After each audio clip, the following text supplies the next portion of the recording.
Let's play a game. Rock, paper, scissors, shoot. If you lost, click the subscribe button below and keep watching to find out why. Rock, paper, scissors originates from an ancient Chinese game called Shu Shi Ling, dating back more than 2,000 years. It's evolved to be the game we know today. People play to resolve friendly arguments, and while the game might feel like random chance at first, there's actually a way to use a bit of psychology and some math to gain a decisive advantage over your opponent. Let's dive in. In game theory, rock, paper, scissors is known as a bi-matrix game. To display the game outcomes, a payoff matrix, like this one, is used to concisely represent the reward system. Each row represents the choice of one player, while every column represents the choice of the other.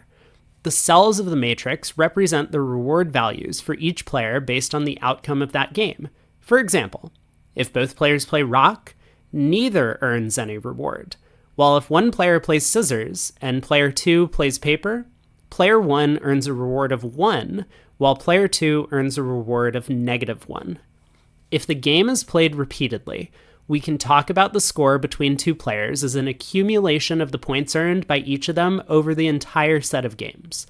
For example, if two players played 9 times and these were the choices made, we would say player 2 wins with 2 points, or player 2 wins by a score of 4-2 with 3 draws.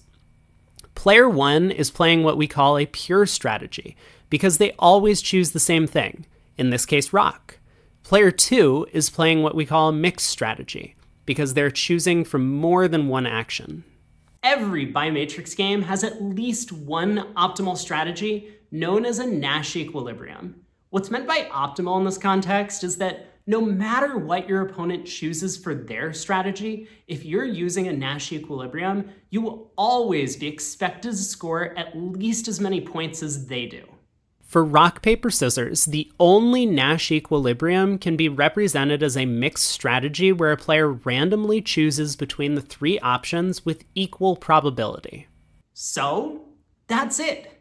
Just play random choices, and you'll never lose at rock, paper, scissors. Thanks for watching.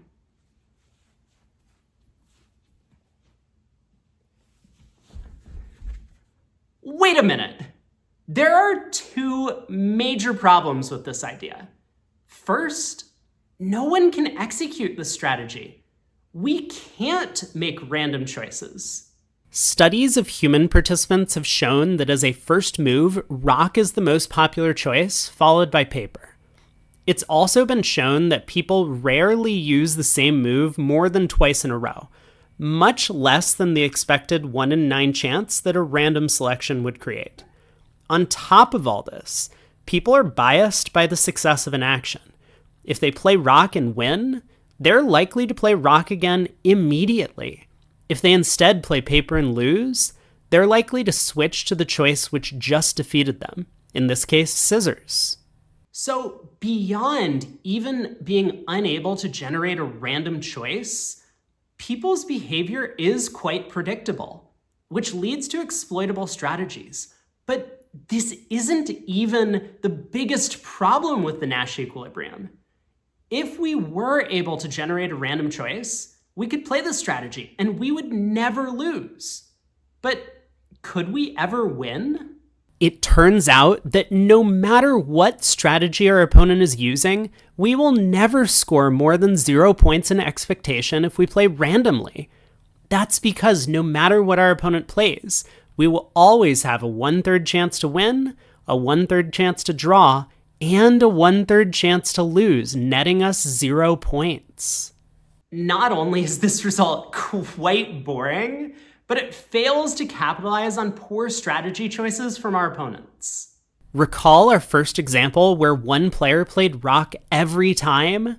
The optimal strategy playing randomly would score 0 points in a long game, but after a few rounds, a smart player would adapt to what they noticed from this opponent and begin playing paper more often to earn a positive score.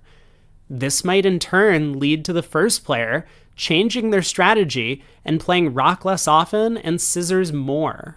Adjusting strategies like this to earn greater rewards is known as evolutionary game theory, and this is the key to develop a competitive advantage over other players, such as your friends or coworkers. While psychology suggests playing paper is the first move to gain an advantage over the population who plays rock too frequently, you can continue this reasoning to suggest that against a player well versed on these ideas, you should instead choose scissors as your first move. Then, your opponent in turn could take the next step in the logic and play rock to counter this strategy. This reasoning can continue on infinitely, creating what is known as a cyclic pattern. But in reality, you'll be best off playing paper against someone who's a pretty inexperienced player and using scissors against someone who fancies themselves a game connoisseur. For longer sets where you play multiple games, be on the lookout for patterns in your opponent's behavior. If they win, do they continue playing the same move, or do they switch? What about if they lose? Have you seen them play the same move more than twice in a row? The ideas presented in this video have excellent supporting research, and internalizing these concepts will make you a challenging opponent in a game that most consider pure chance. But there's no strategy that'll guarantee you win every time. But if you keep a careful eye on your opponent's choices and look for patterns in their behavior, you'll end up winning more often than you lose, which is the best anyone can hope for.